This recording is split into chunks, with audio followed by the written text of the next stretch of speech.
Assalamualaikum warahmatullahi wabarakatuh. Alhamdulillahilladzi khalaqal mauta wal hayah liyabluwakum ayyukum ahsanu amala. Asyhadu an la ilaha illallah wa asyhadu anna Muhammadar Rasulullah la nabiyya ba'dah. Allahumma shalli ala hadzal nabiyil karim Muhammad sallallahu alaihi wasallam. Allahumma shalli ala sayidina Muhammad wa ala ali sayidina Muhammad wa ala alihi wa sahbihi ajmain wa ba'du. Ikhwatil iman, saudara-saudaraku seiman, seakidah yang semuanya dimuliakan oleh Allah Subhanahu wa taala. Bersyukur kita kepada Allah Subhanahu wa taala, kita sehat dan kita selamat. Mudah-mudahan sehat dan selamat ini mengantar kita bahagia dunia dan akhirat. Adapun materi kajian kita pada saat ini atau di waktu ini adalah bagaimana kunci-kunci selamat dunia dan akhirat. Karena hidup seorang muslim itu harus selamat dua tempat, di dunia dan di akhirat. Maka kata Allah, "Faman zuhziha 'anil nar wa udkhilal jannata faqad faz wa mal hayatud dunya illa mata'ul ghurur." Seorang muslim yang sukses adalah ketika nanti di akhirat dia selamat dari neraka dan dimasukkan oleh Allah ke dalam sorga, maka dialah hamba Allah yang sukses. Ikhwatil iman yang saya hormati dan dirahmati oleh Allah, ada 3 paling tidak yang sempat saya titipkan nanti kepada para pemirsa semuanya yang bersama dalam tausiah ini.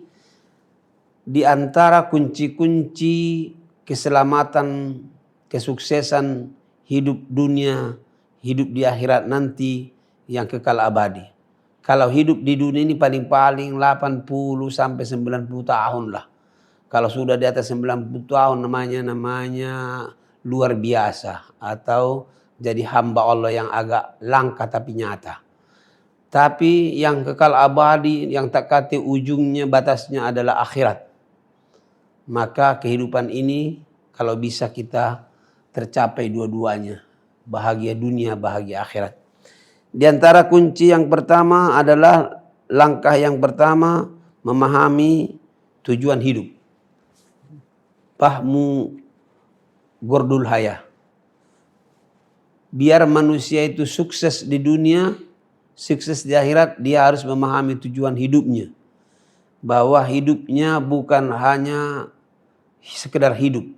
Nauzubillah, orang bilang atau sekarang ada istilah bekerja. Kalau hanya bekerja, bukan hanya manusia yang bekerja. Hewan pun bekerja. Monyet pun bekerja. Bergerak terus. Maka istilah saya, orang kalau cuma makan, hidupnya cuma makan, kemudian kawin, beranak, apa bedanya dengan 3K? Makan enak, tidur nyenyak, kawin beranak. Kalau kata orang Padang, panjang ekornya musang namanya. Panjang kumisnya kuciang namanya. Panjang bulunya kambiang namanya. Kalau tak katik bulunya caciang namanya. Berarti hidup kita ini tidak jauh berbeda dengan itu. Maka kita harus paham tujuan hidup yang sebenarnya, kata Allah, "Wa ma khalaqtul jinna wal ins illa liya'budun." Tidak kuciptakan jin dan manusia kecuali untuk beribadah kepada Aku. Jadi apapun potongan jenis daripada kegiatan kita harus merupakan rangkaian ibadah. Yang kedua, terus memperbanyak amal-amal soleh. Bagaimana supaya amal-amal, kegiatan-kegiatan yang kita kerjakan itu soleh. Soleh itu artinya adalah cocok, sesuai, setuluan kalau bahasa kita. Cocok, soleh, solehun li nafsihi wa solehun li ghairi nafsihi. Maka semua amal hidup kita ini, pekerjaan hidup ini harus menjadi ibadah. Ibadah yang menjadi diterima oleh Allah Subhanahu wa taala. Ikhwatil iman yang saya hormati dan dirahmati oleh Allah, maka jangan lupa setiap amal-amal itu diniatkan karena Allah Subhanahu wa taala. Maka tidak bagus kerja seseorang kecuali diawali dengan basmalah. Kalau dia sudah dimulai dengan bismillah atau basmalah, maka dia adalah untuk karena Allah Subhanahu wa taala. Dan yang terakhir, supaya kita hidup selamat dunia akhirat. Yang ketiga adalah memperbanyak zikrul maut, memperbanyak mengingat mati. Karena orang yang ingat mati akan tahu makna hidup. Yang kedua, orang yang ingat mati akan semangat beramal soleh dan berbuat baik. Orang yang ingat mati, hidupnya akan selalu optimis, tidak akan pesimis, tidak akan putus asa, semangat. Mungkin banyak orang terbalik, justru katanya kalau ingat mati terus, bagaimana saya mau naik pangkat? Justru dengan dia ingat mati, tidak akan menjadi orang pembohong, tidak akan menjadi orang yang culas, tidak akan menjadi orang yang mencari-cari kelemahan baik, tidak.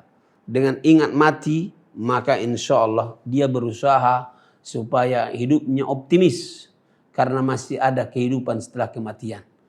Mati yang kedua yang kita rasakan itu cuma sebentar, masuk ke dalam barzah, kemudian di barzah itu beristirahat, baru datang nanti sangkakala, hidup lagi kita semuanya. Pada posisi itulah manusia akan dibangkitkan oleh Allah. Orang yang beriman, qalu hadza ma wa'adana ar-rahman. Mereka akan mengatakan ini adalah janji-janji dari Allah Tuhan kami yang Maha Rahman, Maha Pengasih, Maha Penyayang. Ikhwatil iman yang saya hormati dan dirahmati Allah, dengan ingat mati, dia insya Allah hidupnya termotivasi, masih ada kehidupan yang hakiki setelah mati dalam kehidupan yang sementara ini. Itu yang membuatnya menjadi berprestasi. Sehingga dia tahu, oh hidup ini cuma sementara. Adapun hidup akhirat adalah kekal abadi. Allahu a'lam bishawab. Yang penting kita berusaha supaya hidup yang sekali ini berhasil, hidup yang sekali ini berarti, dan hidup yang abadi insyaallah kita kekal abadi. Seperti doa kita, nas'aluka ridhaka wal jannah wa na'udzubika min sakhatika wan nar. Allahu a'lam bishawab. Assalamualaikum warahmatullahi wabarakatuh.